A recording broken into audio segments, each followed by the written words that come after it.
گوجری زبان میں اپڈیٹ سنیے۔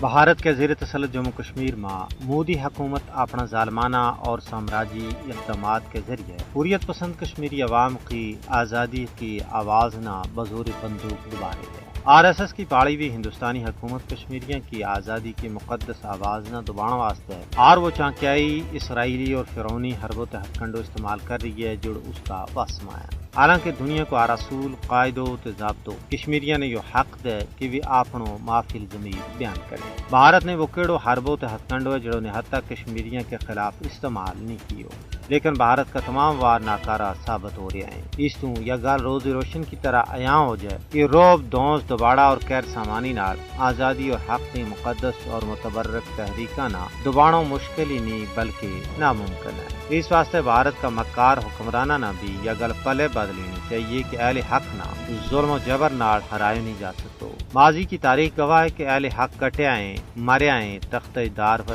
چوجے آئیں، لیکن انہوں نے باطل کے سامنے سر تسلیم ہم نہیں کیو۔ بھارت کے زیر تسلط جموں کشمیر کا لوگ بھارت کا کسی اپنا علاقہ ور قبضہ نہیں کرنا چاہتا، وہ اپنا بنیادی تے پیدائشی حق آکے خود ارادیت مانگ رہے ہیں، جس کی تصدیق دنیا کا سب تو بڑا ادارہ اقوام متحدہ نے انہوں نے فراہم کی ہے۔ بھارت کشمیریوں تو انہوں کو حق خاص کے نہ صرف علاقائی بلکہ بین الاقوامی قوانین کی خلاف ورزی کر رہی ہے۔ یہ ساری صورتحال اقوام متحدہ واسطے چشم کشا ہے۔